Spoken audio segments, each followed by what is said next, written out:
a little bit to give you a little bit some background information about why is it so important, for instance, for World Heritage Sites, especially to actually sort of become sort of sources for socioeconomic development for communities actually which surrounds them.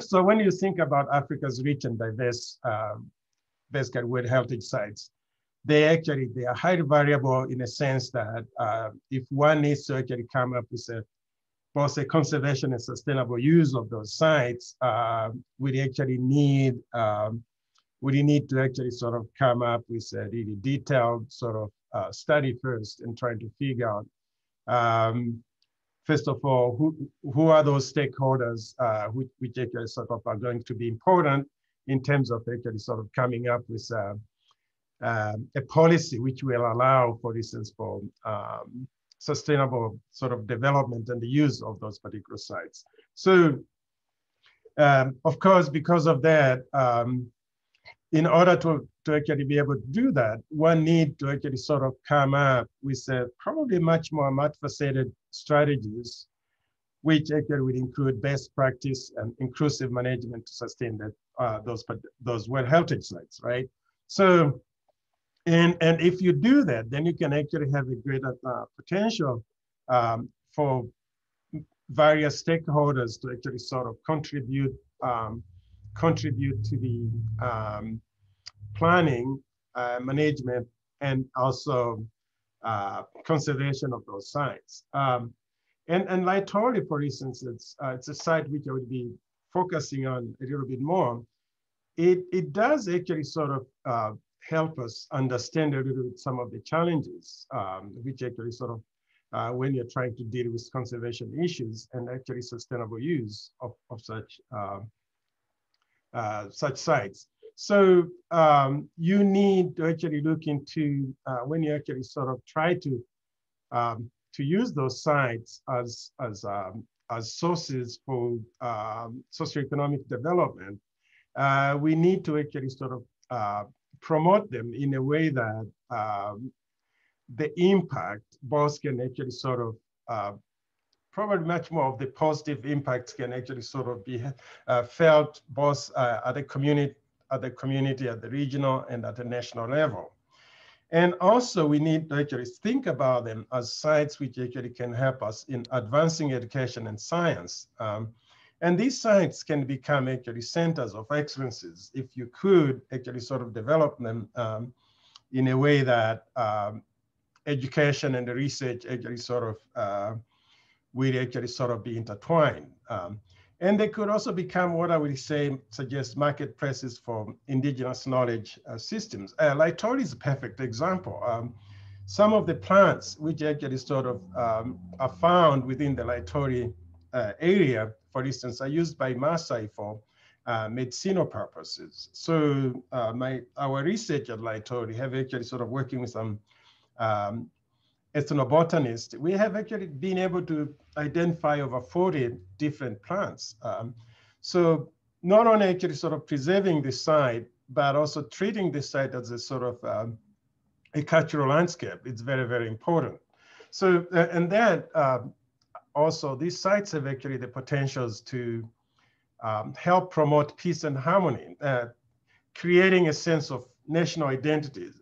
For instance, like I told you, the Maasai are very proud about it because they consider the printmakers who left the footprints at Laetoli 3.6 million years ago were actually their ancestors. So people are very proud about it. So this becomes equally important to actually think about.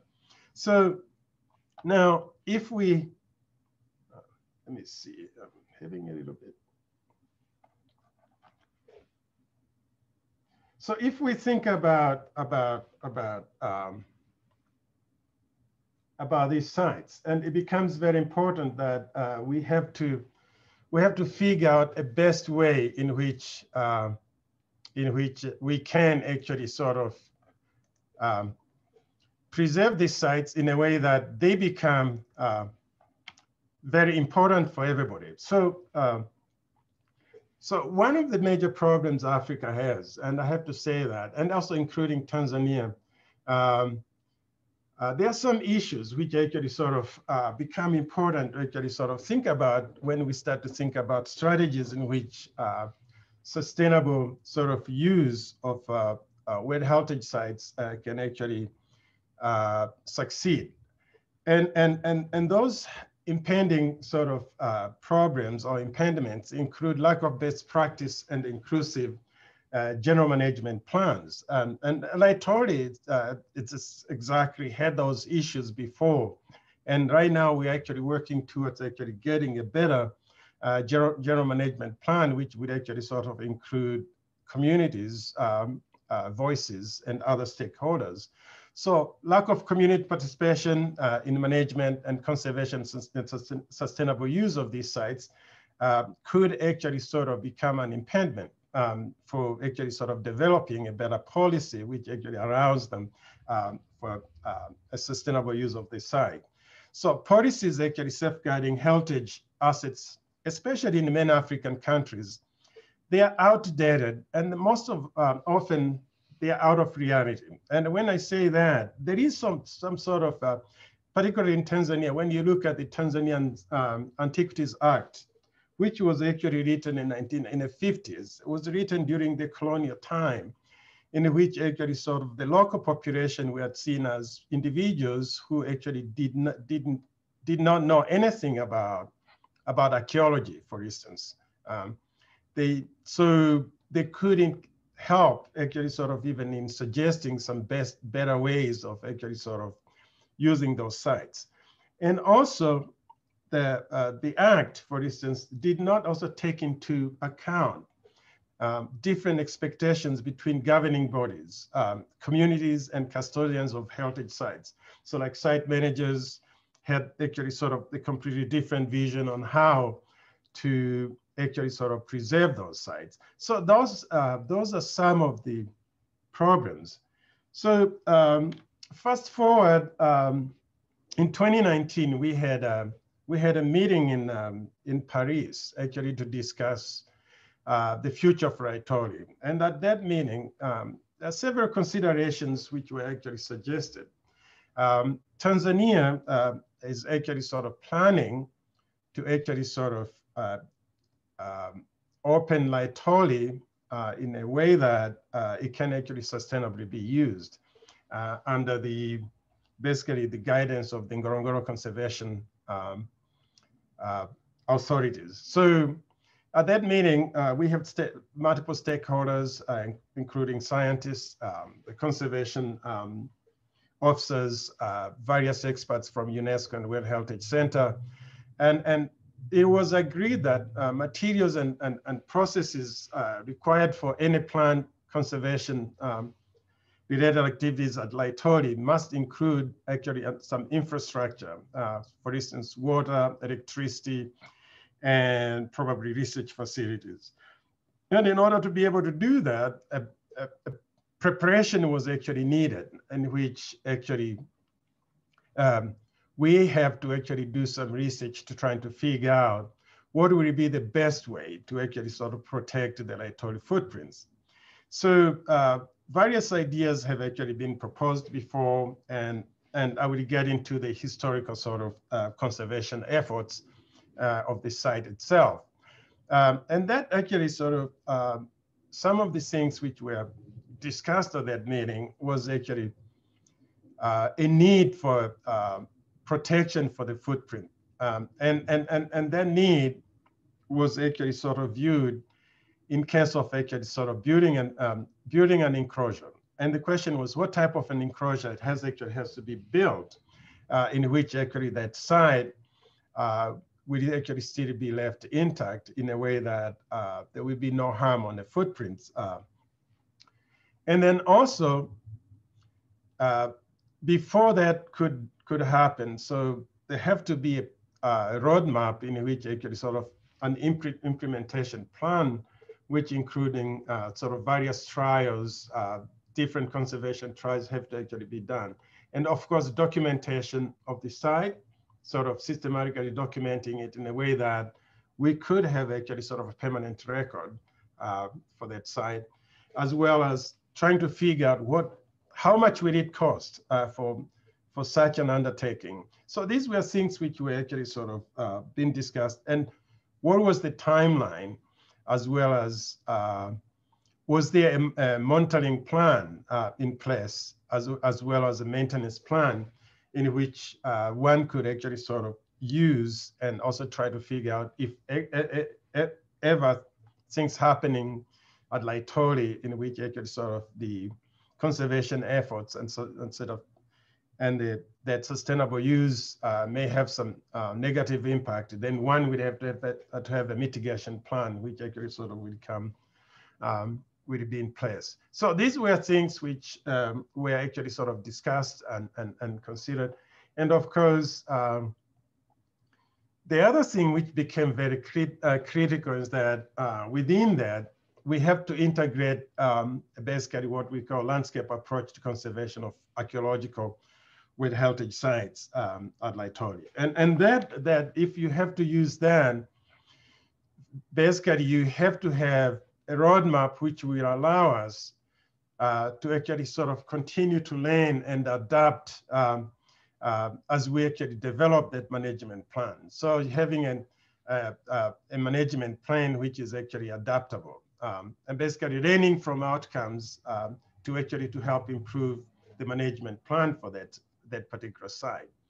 As well as we have to look at the shared interest in an issue or problems if we find out and that there are any problems. So we have to build solutions and look at solutions even if they're so too weak, but they actually sort of become important in the sense that they actually help to come up with a better perception of common interest for that particular site. So let's say you have stakeholders, two operators maybe who may say, oh, we want to have a hotel at Laetoli, and we say no, you can't have a hotel at Laetoli, but we have just a visitor center which would be open only for a particular time of a day, and then we can actually sort of encourage, for instance, communities near to the site.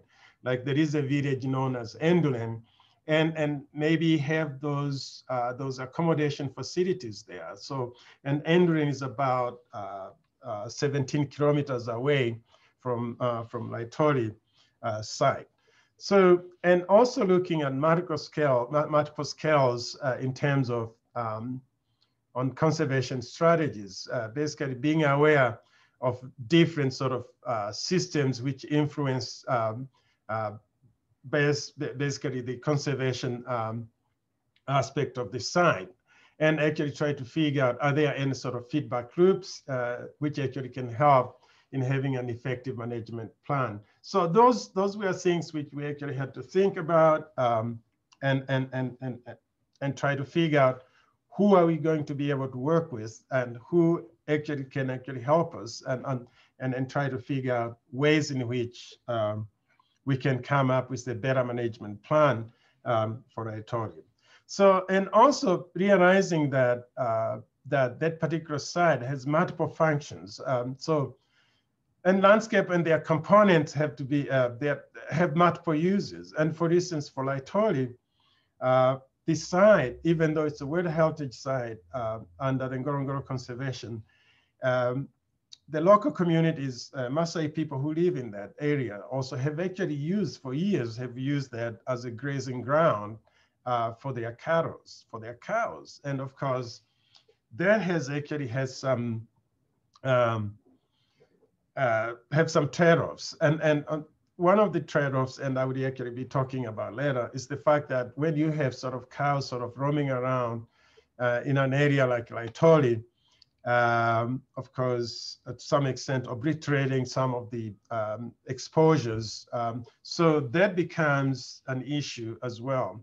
And also, basically, how do we engage these different sort of entities and stakeholders? And the Maasai sort of elders have an invested interest in actually making sure that their cows actually have enough grazing ground. So for Laetoli, one of the decisions which was made was that a community actually sort of, there were a couple of families which actually lived close to the site. Actually, about one family lived about less than a kilometer from the site, and that family, we actually have to negotiate with them in a way that we could actually be able to move them and relocate them to an area where actually they would have even other resources sort of available for them. For instance, water and close to a road and things like that. Things like that. So these were things which had to actually be negotiated. So it was, we learned a lot from this exercise at Laetoli. And the other thing which we came to realize that was equally important is transparency. Thinking about that, basically transparency is the best way to actually sort of help us basically create trust, which is needed to avoid or overcome any conflict. And it actually helped in a lot of ways during the fact-finding about what sort of different stakeholders actually envisioned for what would be the best way to actually sort of conserve and preserve Laetoli. So, and also the other thing which was very critical is clarification of rights and responsibilities. So Ngorongoro conservation, basically, as part of the law in Tanzania, an individual, for instance, cannot own a land, but they can lease a land from the government. So of course, the government is actually sort of the custodian of the land. But in terms of Laetoli, when you think about it, as a World Heritage Site, you get actually sort of, you get multiple stakeholders who actually also may actually sort of claim some rights about the site, and also may influence how different sort of activities can actually sort of be implemented at the site. And of course, we needed to also figure about ways in which we can have a participatory and user-friendly sort of monitoring system in which it can help actually sort of really provide valuable information from multiple sources. And then of course, the other thing we needed to think about, it's in terms of resilience. So we needed to be able to create systems which actually are resilient in a way that first being able to actually understand, recognize, sort of identify, recognize variables, sort of threats which actually sort of the site was facing, and then figuring out what type of actions we can actually take to reduce those threats or those vulnerabilities. So these were sort of very, very important. And the last thing which we actually needed to think about was actually how do we strengthen stakeholders' capacity? So, and of course, the way currently Laetoli is being sort of conceived, it does not actually allow for other stakeholders to actually fully participate in different responsibilities. For instance, help with visitors who come to the site, or researchers, for instance, for example, have not, probably sometimes they don't have access to actually direct access to the footprint sort of site itself. And so all of these issues have to actually have to be resolved. And then so because of that, I saw that that would be a good sort of introduction to you when we think about World Heritage Sites and sustainable use, how one actually sort of can actually come up with best practices and actually sort of operational guidelines, as well as how actually we could use those sites better. So let me now take you to, let's take this journey together now to Laetoli. And I'd like to sort of let you know where Laetoli is. Of course, Laetoli is in Tanzania, in East Africa. And actually, it's in the northern part within what I would consider as the Serengeti Plains, about 45 minutes from Olduvai Gorge site, which is one here, and Laetoli is right there. So it's actually sort of on the western part of the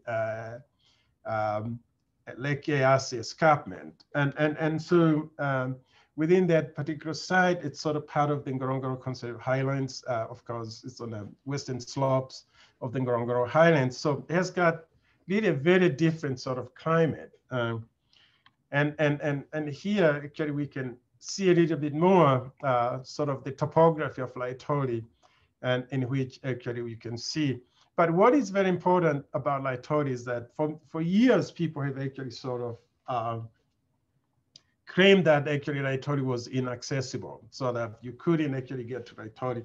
But in fact, there have been sort of seasonal roads, which actually sort of cut through basically the western slope of the Ngorongoro Conservation Area, from Endulen Village to Kakesio, all the way basically to the Lake Victoria. So so that road is actually used a little bit, used a lot during the dry season, and now basically the government has actually sort of upgraded it to a all seasons road, and so we expect to see more traffic within that particular area. So of course, that becomes very, very important to think about when we actually sort of develop a better sort of conservation and sustainable use sort of plan for the site.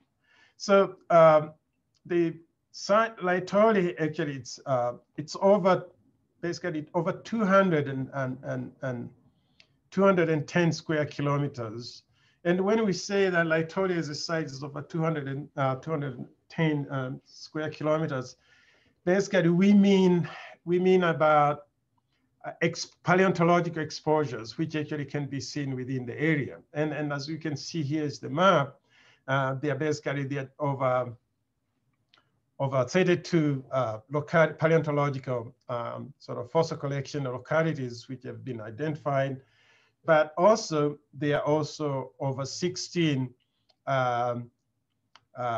animal trackway sites, which also have been identified. And one of them, it's actually the paleontological site known as Locality 8, which is here in purple. And that site, both it has actually the paleontological sort of fossil collecting as a paleontological fossil collecting site. But within that site right here, there is actually the footprint site, site G. So you have Locality 8, which is basically the paleontological sort of fossil collecting site, which is huge. It's about 2.5 square kilometers long. So that site, it's really important. It's important in a sense that Laetoli as a site has actually produced, for instance, a paratype for Australopithecus afarensis. So the area Australopithecus afarensis species actually, which has actually been discovered at Laetoli, includes this mandible here, which is a paratype of Australopithecus afarensis. So basically, we call it the cyst of Lucy, who was actually discovered in Ethiopia, which is a slightly young age. Lucy is about 3.0 million years old, but Laetoli hominins, especially those found in the upper Laetoli area, sort of sediments, those are actually sort of ranging in depth from about 3 million to about 3.8 million years ago. And then very recently also, Laetoli has also produced hominin remains representing another species, basically Paranthropus ethiopicus. And that's the oldest Paranthropus ethiopicus being found, dated about 2.6 million years ago. And then Laetoli also has produced an anatomically modern human, the Ngaloba skull, LOH18, Laetoli hominin 18, as actually known in the scientific world, dated to about 120,000 years, and probably older than that. There have been some revised dates now, which suggest that it could be as old as 240,000 years old. So all of these are very, very important. And of course, the other thing which is even much more important and probably makes Laetoli so unique is the fossil hominin. Laetoli preserves what we may call the definitive sort of Pliocene fossil hominin footprints so far in the world. And in this case, I always equate the footprints with basically the landing on the moon in 1960, how that important that one footprint left by Armstrong on the moon has actually become sort of iconic. And Laetoli footprints actually, they are, to some extent, they are as equally important like that, landing on the moon. Anyway, the other thing which is also very important, unlike all other sites in Africa, sort of within Eastern Africa, Laetoli is actually sort of completed sort of an upland site with no sort of permanent sort of water bodies, both in the past and even today. So it's unique when you compare it with, for instance, Kobifola, Lake Turkana, Aria Bay, Kanapoi. All these sites actually close to the shores of a sort of either an ancient lake, which may actually sort of some of these cities sort of exist today, like Lake Turkana, for instance, or in the middle of Awash in Ethiopia, where you get also rivers and all that. So Laetoli doesn't have that. So what is the importance of Laetoli? Okay, so it's important in a sense that from a scientific standpoint, it actually sort of preserves fossil record, which actually sort of really definitively sort of indicate that our ancestors, at least 3.5 million years ago, were actually sort of have actually evolved with a positional behavior, which actually sort of, they were upright and they were bipedal. And their pedomorphologies were not necessarily that different from in comparison to modern humans. So that actually sort of, it's very, very important. But the biggest question has always been that Laetoli footprints have actually been associated with the sort of Australopithecus afarensis. But when you look at the pedomorphology of Australopithecus afarensis, for instance, Lucy, suggests a little bit to have actually been slightly different than actually the morphologies which can be discerned from the footprints at Laetoli. So that basically sort of, to some extent, provides a research question in which one can ask, what exactly is the taxonomic affinity of the printmakers at Laetoli? And also, to try to figure out, Laetoli actually has been one of the best sort of site in which one could look at the relationship between human evolution and paleoecology, and in terms of research and trying to figure out. There's a lot of questions one can ask. For instance, not only does Laetoli actually sort of preserve just the hominin footprints, but also it preserves prints sort of other animal trackways, which actually represent over 300 different sort of identifiable species of animals, which may have actually sort of lived within that particular site 3.5 million years ago. And that gives you a snapshot about the paleoecology of Laetoli at that particular time, or the paleo guild, the different animals which actually would have actually roamed that landscape. And of course, as from a scientific point of view, as a site, it actually has caught us, caught paleoanthropologists interest in a way that how does one actually preserve or conserve those footprints? Do we leave them sort of covered the way actually they were since 3.5 million years ago? Or do we actually expose them and actually try to see that actually more research can be done and try to even sort of tease out more other information which back then when they were discovered were not necessarily able to actually sort of extract from those footprints. And so as a site also has got an education and socioeconomic value. And that site, because of the challenges for conservation, it can be used as a basic training site in cultural heritage management. And also public education. Not only does actually the site have all these different fossils which have actually been discovered, but also it preserves today a lot of wildlife and fauna which are equally important in understanding the sort of the Western Serengeti and the Eastern Serengeti landscape. And we treat that also as a cultural landscape in a sense that Laetoli also, for instance, preserves a lot of flora, which actually sort of has got, it's of significant value to the Maasai. For instance, there's a tree within the Laetoli area, which actually sort of Maasai worship. So if they have problems, they go to that tree, they leave the offering, and they are sort of, their problems can actually be solved through sort of these divinations and all that, which actually sort of are equally important. So when you think about that, and we can tell that there is a lot more about Laetoli.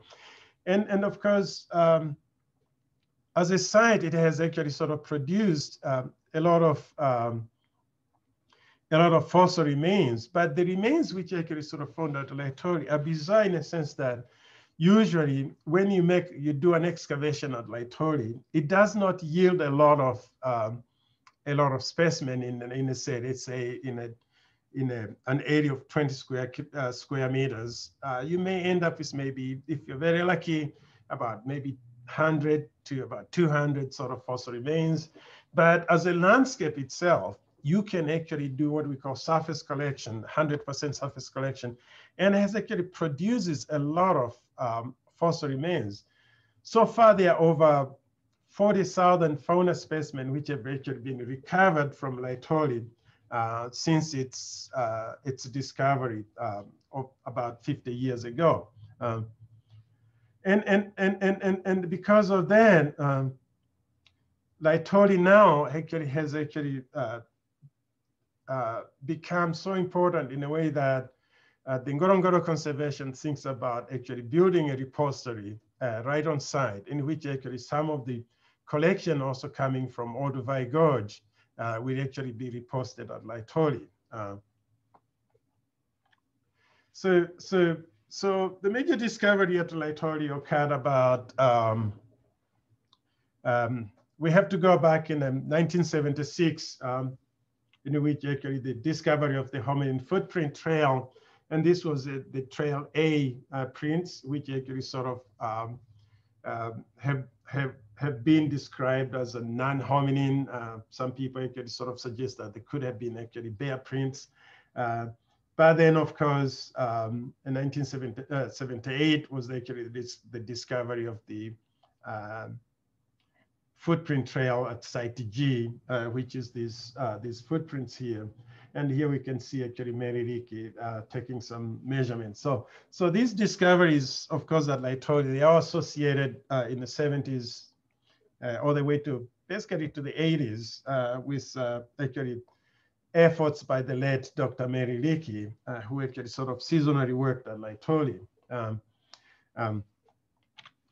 And of course, we can attribute this to the late Dr. Andrew Hill as one of the key sort of discoverers of the prints as well, and Dr. Abel, who actually sort of co-workers with Dr. Mary Leakey at Laetoli.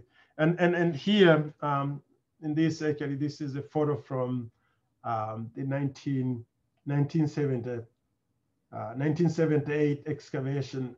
No, this is actually I take it back. It's the 1996 excavation work by the Getty Conservation, in which shows all of the footprint trails, basically the southern end, and here's actually the northern end on this side.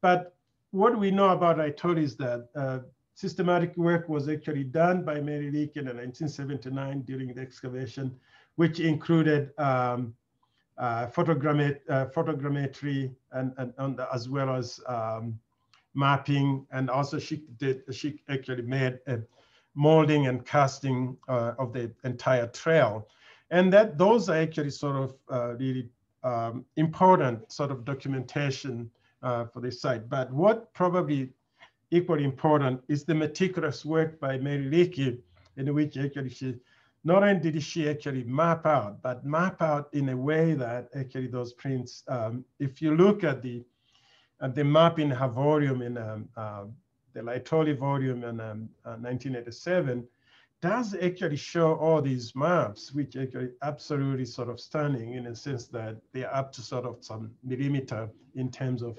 understanding the prints at Laetoli. So that brings us to the biggest question, which is how do you preserve sites like this? Of course, many important sort of fossil footprint sites have been and actually continue to be treated with great respect.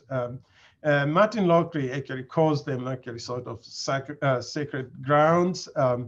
And Ichumbaki in 2019 basically suggested that these sites, any scientific interpretation should also include local communities in actually sort of making those interpretations, because there's some spirituality which actually sort of associated with these sites. And the Maasai, for instance, in this case, they claim to actually say that these are their ancestors, and therefore one should actually be able to treat them with actually higher respect. However, but the protection of sites does not mean that the sedimentary rocks and the individual prints actually are preserved from basically physical effects that cause deterioration. So deterioration, even though they can be covered, you can still have actually sort of deterioration of the quality of the site itself. Can occur due to erosion, can be due to transevaporation. I mean, there are many different problems which can actually sort of be associated there. But we have to think about what are the reasons for preserving large footprint sites in press. And it's a logistic nightmare to actually think about it. If you have a large site like Laetoli, and this area that the footprint trail is about 35 meters long. And so when you think about it and preserving that entire trail, it's an undertaking. And also we have to actually take into account both the scientific and aesthetic values of actually sort of conserving these sites. And also scale and magnitude of the site will actually determine what type of conservation strategy may be used. And in the case of Laetoli, of course, there have been multiple ways in which this has been done. And also the fact that scientifically and aesthetically it is understandable, or in this case, undesirable to move a whole or part of the track site to museums. Dinosaur footprints sites like in China, have actually Chabu, for instance, where actually sort of cut out and actually sort of taken away about 10 to 12 kilometers away to a museum where they were actually reinstalled there. But you cannot do that with the Laetoli footprints. So that's a huge challenge. But here there are different sort of strategies which have actually been used. And then some of these primary strategies include basically building a permanent protective structure, and we define it as a P1 strategy. And for Laetoli, that has actually been ruled out by a lot of stakeholders. And P2, which is actually covering or burying original tracks in situ. And this is the conservation strategy, which was like sort of applied at Laetoli. And then P3, of course, is basically repairing original tracks in situ and cover them again, which happens when you're looking at some other animal trackways at Laetoli. We have done that. And P4, which is another strategy, basically excavating the entire track site and exposing it. And but by exposing it, you basically sort of build up a structure to protect it from other elements. So these excuse me, these are different strategies. And P4, for instance, has been applied on dinosaur footprint sites here in Morrison in Colorado as well, the dinosaur ridge, as we call it.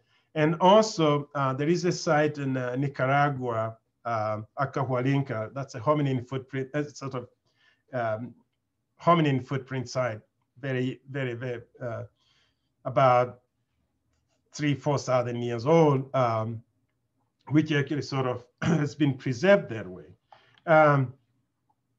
But then there are secondary strategies, and these include replication of the track by molding and casting, which Meririke did, 3D imaging and photogrammetry sort of work, digital scanning, which can be supplemented by cast from digital sources. So this is another way. Meririke did that as well, and we have done that. The Getty Conservation has done that.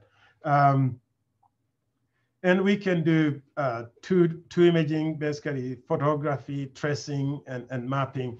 So all these are different. And of course, you have to keep written records documenting the prints without all the other images to support them or replicas. But all that information becomes very important.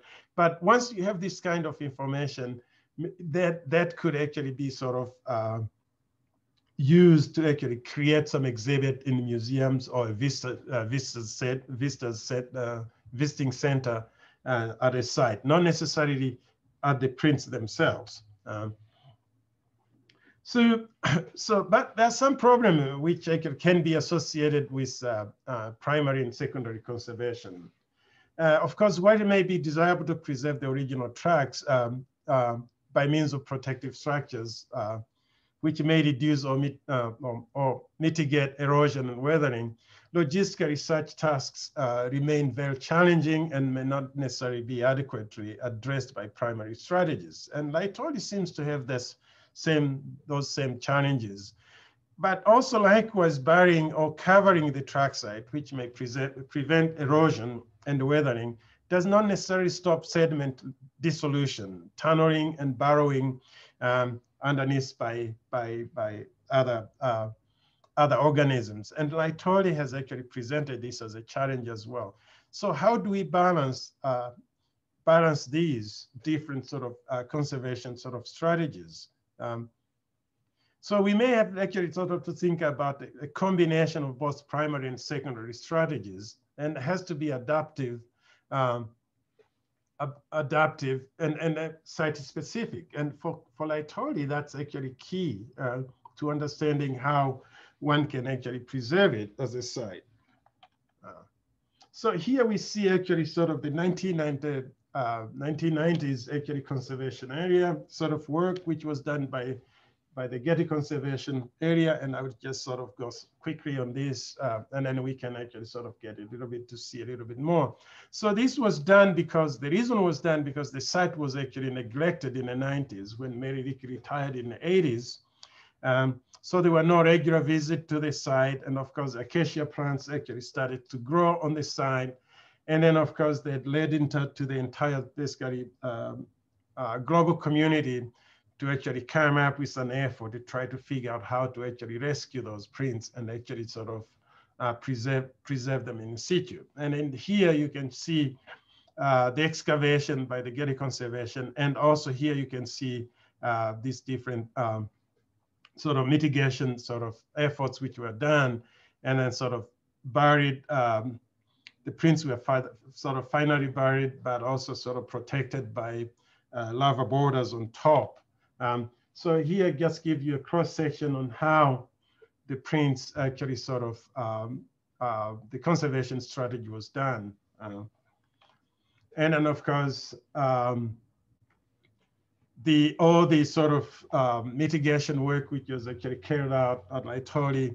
And then here we see how most of the conservation efforts were done in a way that they brought in some sand from a nearby site called known as Kakesho. So this fine sand was actually brought in, and actually you have biobarriers which actually sort of were put on. So this layered sort of barrier sort of conservation effort had also great implications. And then we will see that one of the problems which we have, which I will be addressing, and that includes the conservation efforts which we actually we had taken later on. In 2011, we were actually sort of called in again because the site was actually continuing to actually have some erosional issues. And then here we can see we visited this site, and actually we re-excavated again and sort of documented, did some systematic documentation of the site. And this was a task which was carried out by the so-called the Laetoli International Conservation Committee, and which I was part of. I was a member of that.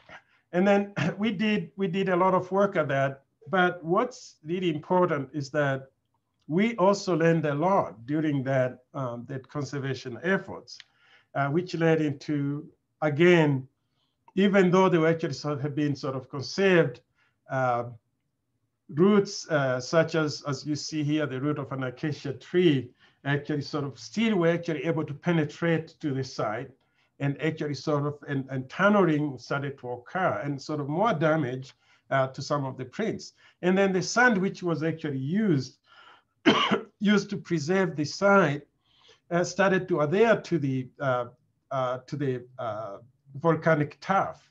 So that became actually very, very difficult to actually sort of extract or clean that site. And then here actually you can see also some of the other sort of chemicals which were used to actually sort of prevent for plants to grow, Roundup, pellets which were actually sort of included in that, ended up actually sort of staining the footprint site itself. And here you can see all these different sort of stages of sort of staining, and some of them actually right on the prints. And of course, we continue to look at that. The yellowing of the site, both on actually in the southern end and on the northern end of this site. And then here we can see a diagram which actually shows some of the damages to the prints. So we were able to see that there are polygonal micro cracking which were actually happening around the footprint site everywhere. And then and in some places you get actually sort of the tuff separating, and you get some fissures, and then you get soil and sand with strong adhesion to the tuff surface, and of course entire discoloration. And so there are these, and also we start to see some areas with dull sound, basically revealed in the process of manual acoustic sort of reconnaissance. So we can see that, and that's really became such a huge problem. And then we have areas with wet sand. So these were some of the challenges we have, but we learned a lot from these conservation sort of activities, and then of course we were able to look at different sort of ways to clean, for instance, the discoloration of the sediments, and that actually took to some undertaking, but we actually able to be able to do that. Yeah, so all of these actually challenges, but what Laetoli has, because of these efforts, this effort led to even asking ourselves more questions about how does one preserve, not only preserve Laetoli, but we came to realize that we needed to do some more sort of systematic excavations to try to see if we can actually we can come up, see maybe more footprints. And this was actually a task which was given to an environmental archaeological impact assessment work done by Professor Fidelis Masao and his co-workers, which actually sort of resulted in a discovery of new footprints at the locality. Now we call it locality S. So that was very, very important. And actually, I would like to stop here and actually sort of get to see if I could have people talk to people about who may have some questions, and then we can continue. And thank you very much for listening. And I hope that we will sort of be able to, I will be able to answer any questions and some of the challenges associated with them.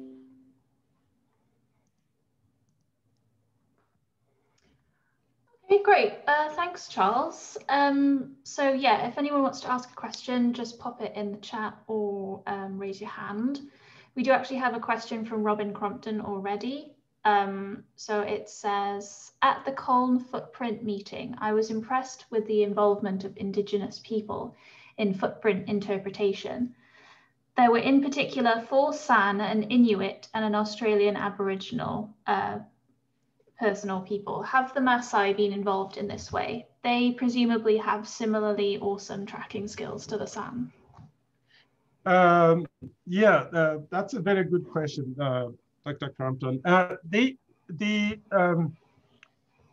Maasai, I think what Tanzania did was a huge mistake. And I would say that first, sort of, we have to acknowledge that at the beginning, the communities actually were not, they were not participants, they were observers. But we have actually learned from the 1990s conservation efforts, in which, for instance, when the Gedi conservation actually sort of covered the prints, young Maasai warriors actually came out and tried to get, for instance, the sort of the biobarriers which actually were used for the to cover the prints. And rumors went around in which they said, oh, they're not only covering the prints, they may have also covered some treasures with that. So there were a lack of actually sort of community involvement, and actually there were also a lack of education on the conservation, why actually this was so important. Even though Maasais were the ones who actually sort of really showed Meririki the paleontological site of Laetoli. So that in a sense, basically, in the 90s, that strategies didn't work, but slowly we actually learned in a way that both the government and the Gedi conservation back then, they actually sort of involved some young Maasai, and one of those young Maasai who was involved in actually sort of in community sensitization was actually Godfrey Olemoita, my colleague out at the Ngorongoro Conservation. And from then, we have actually developed a better actually sort of working relationship with the Maasai. For instance, when we go to do conservation work, we engage the communities. We have meetings. So yes, today the communities are actually very, very engaged with the conservation. Actually, they are the ones now who are pushing for a visitor-centered Laetoli to be built. They are the ones who are saying, oh, we want actually to see something here so that the community can benefit as well. So yeah, we landed in a way that, and in a way that similar to what has happened in Australia with the Aboriginals getting involved. But the extent of the involvement with the Maasai here compared to the Aboriginals, a little bit different. Aborigines at Willandra, for instance, Willandra Lake, they're probably much more engaged and involved than actually the Maasai are at the Ngorongoro Conservation and at Laetoli.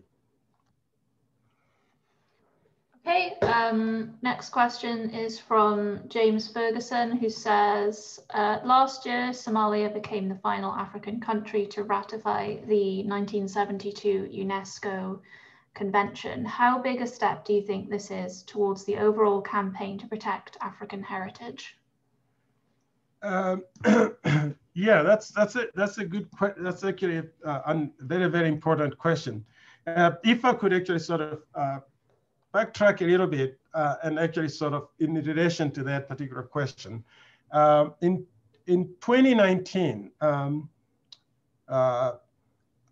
I was part of a group which actually sort of worked with UNESCO on World Heritage Center.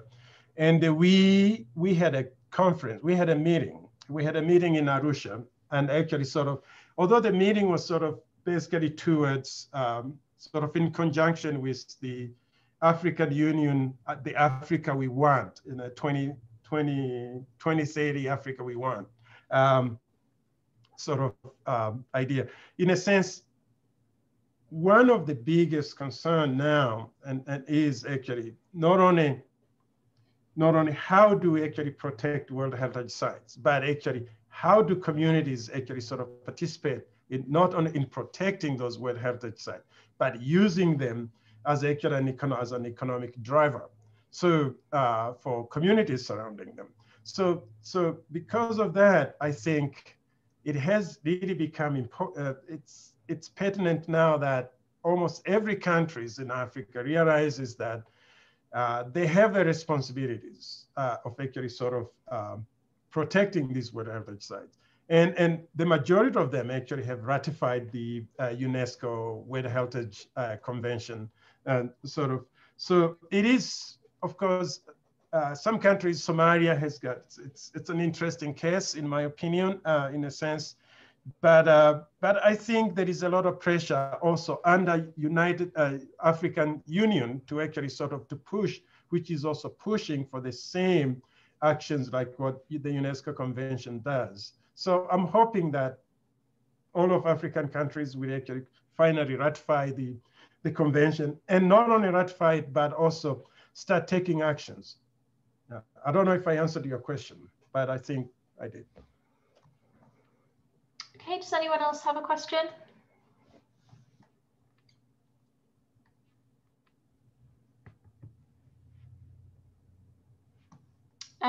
If not, if that's it for questions. Could I, hello? Oh, sorry, Robin, yeah, go ahead. Yeah, could I just come back? I'm not so, a little bit further on local involvement. One thing that the SAN are doing in collaboration with South African workers is actually to develop, in addition, trips which they can take out. They now are offering to take people out into the Kalahari and actually talk to them about tracks. And I just wonder whether if the Maasai got involved in that way, it may increase both their involvement in protection of the tracks, but also economic benefit to them and obviously to Tanzania. Yeah, absolutely, Robin. Actually, you just mentioned something which is important. So what the communities, so the Ngorongoro Conservation has something known as the Pastoralist Council, which is actually it's a body which actually sort of represented by the Maasai communities from various villages within the Ngorongoro Conservation. One of the things which actually has been proposed, and already, I think it's already now in place, it's walking safaris. And those walking safaris, there's a training, ongoing training in which young Maasais would actually sort of be actually being trained to be guides on these walking safaris.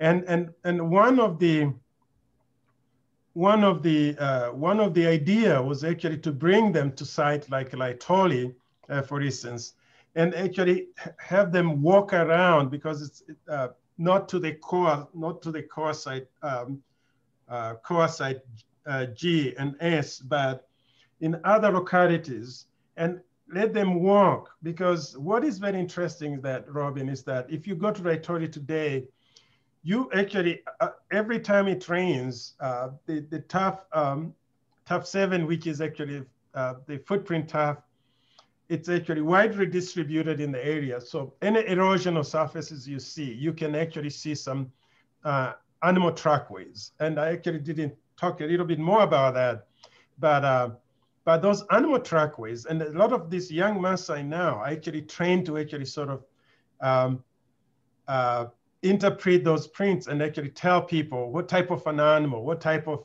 bird would have actually left those prints 3.5 million years ago. So and that actually it's in conjunction with both the communities and the Ngorongoro conservation, and proceeds which actually will come from these walking safaris. Part of that will go to actually sort of developing education programs, which actually will allow school children also to actually sort of participate in some of these activities within the Ngorongoro conservation. Yeah, can I just say, I think that's a brilliant idea. Yeah. Okay, cool. Does anybody else have a question just before we finish? Gabrielle, yeah, go ahead. Hi, Charles. Hi. Good to see you. And good thanks to see you. How you been? All right. Can I switch over to the hominins for a short little while? You know, my hobby horse. Yes. I was very pleased that you touched on the taxonomic affinities of Laetoli and Lucy. Yeah, can you expand a little bit more your thinking along these lines?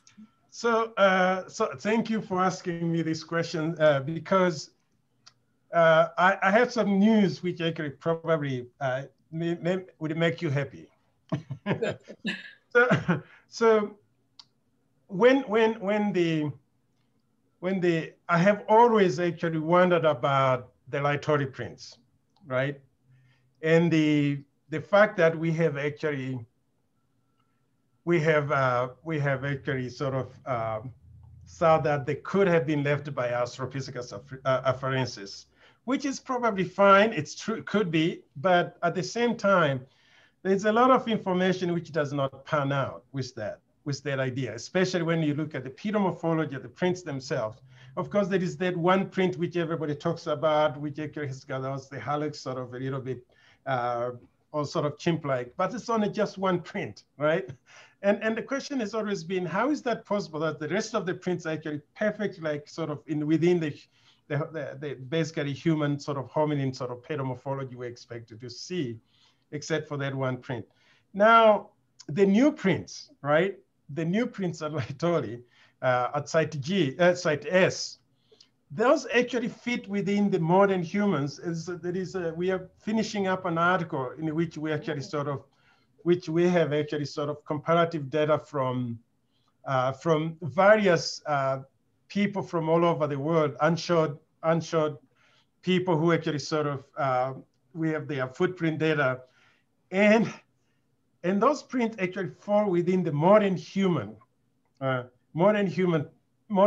footprints, sort of characteristics. So it's very interesting to think about it. So if they are left by Australopithecines, and then of course that actually may bring back to the question, which is, were there only one particular type of hominin 3.5 million years ago at Laetoli? That's the question.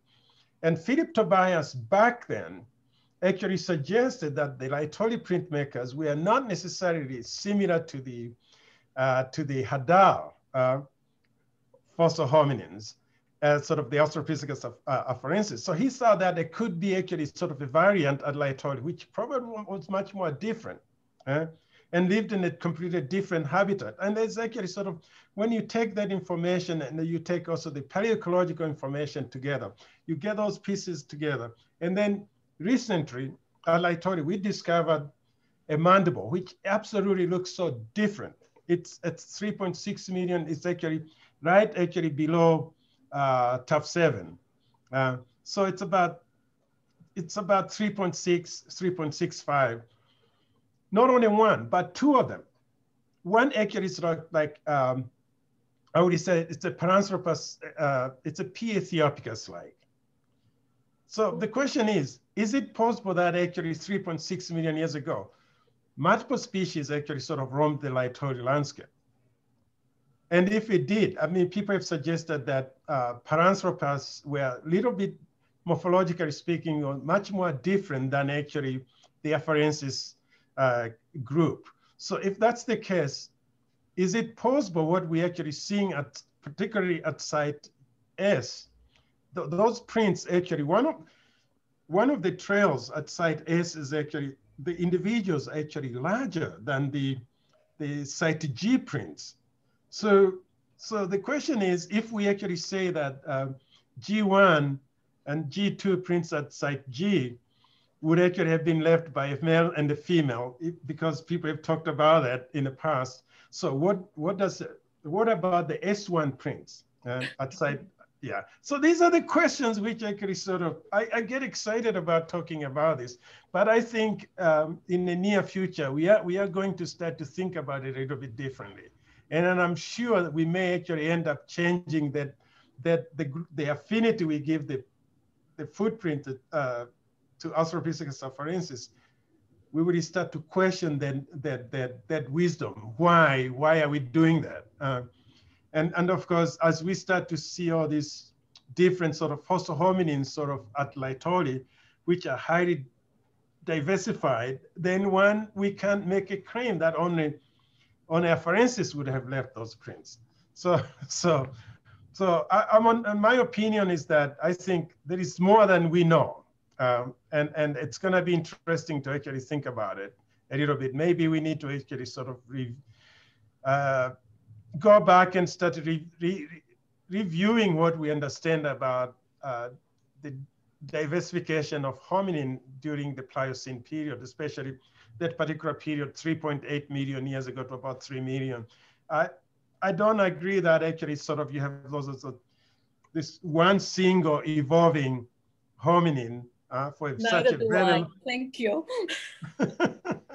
And I would also go so far as to say that the dentocranial material from Laetoli differs very much from the so-called afarensis material from Hadda. I mean, in some ways, you're in a good position because it's a type specimen. So Laetoli will always be afarensis. So it's the problem of the Ethiopian guys what to do with their specimens, isn't it? Oh, quite. Hello? Hello, yes. Yeah, two things. As you may know, we found on reanalysis of G, you can't actually find any statistical difference between modern human barefoot prints and Laetoli. And the other one, and the other one is well, I mean, Gabrielle and I both work on Sturfentine material, and certainly there. I think both of us are convinced there's more than one species around at the Thank you, Robin. You two just made my day. And actually saying that, I'm gonna send you, I have both your emails. I'm gonna send you photos of the new mandibles we actually discovered at Laetoli. And Gabrielle, I'd like that much for you to actually be involved with our project on that. I'd love to. We have talked about that. Now we have actually two mandibles, which are absolutely insane. You're greedy. One doesn't do, does it? Yes, one, because we always thought about one. Well, one would be a little bit, but now we have two. So yeah. So no, I absolutely agree with you, and I'm in my opinion that and I think the problem is that we made a mistake was made way back when actually sort of Australopithecus afarensis was described, and like you say, the problem is going to be the Hadda material, what to make out of it if actually the Laetoli material are they, because they have you have the type specimen there as afferences. So what do we call the what do we call the Hadar material? And also, what about the Waronsomile material? I talked to Haile Selassie. I showed him the mandibles. Yeah. And I talked to him and say, so are you going to name them different? Because he hasn't he hasn't made any designation of the Waronso, the Kadamu material. So the question is, are they Australopithecus afarensis or they are something else? But he's leaning towards Anamensis, isn't he? Yes, he's leaning toward Anamensis, which I have no problem with that. Neither do I. Good. Yeah. So that would be interesting. I mean, there is a lot of reshuffling which is going to have to happen, and I think the Ethiopians need to take that task and actually rework the material, because there are tons of the material. For instance, the AL4, I think it's the 400A and from Hadar, which I keep thinking that thing is so different, but yet everybody's keep lumping it with Australopithecus afarensis. So I don't know. And the fact that we tend, I mean, people who study primates today, right? Think about the species of Kipunji, which actually sort of was discovered in Tanzania. We didn't think about things like that, right? Everybody thought, oh, it's just another baboon, right? Yeah.